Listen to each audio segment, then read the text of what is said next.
ভাবে জানাতে চাই যে আমরা তারা সক্রিয় হোক, সচেষ্ট হোক।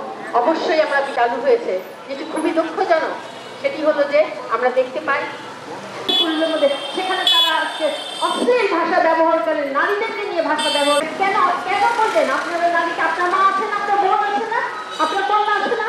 এগুলো কিন্তু ভাষা কিন্তু এই কথাগুলোকে উদ্ভূত করে। এটা কিন্তু সহায়ক, অন্যায় কাজ করার জন্য এই ভাষাগুলো সহায়ক। সুতরাং এই ব্যাপারটা আমাদেরকে সচেতন হতে হবে। আমরা আশা করব যারা এখানে উপস্থিত রয়েছেন সব জায়গাতেই আপনারা এই জায়গায় প্রতিবাদ কি করবে।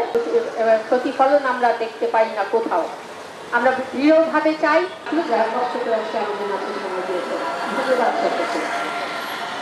রয়েছে এই জায়গায়। আমরা বিশ্বাস করি, আমরা অন্য কোথার কথা বলবো না, কুমিল্লার কথাই বলবো।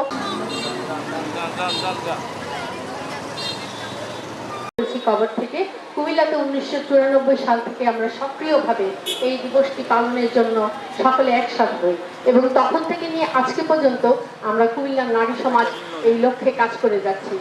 আমাদের লক্ষ্য, আমি অনেক সবাই কিন্তু অনেক হতাশার কথাই বারে বারে আমরা বলছি, সেটা আমি বলবো, কিন্তু কিছু যে আমাদের অর্জন হয়নি আমি সেটা কিন্তু অস্বীকার করতে চাই। আমাদের 13টা নির্বাচন হয়েছে, 13টা নির্বাচনে আমরা আজও পর্যন্ত আমাদের প্রত্যাশা এবং আমাদের বাস্তবায়ন আমরা লক্ষ্য করতে পারি।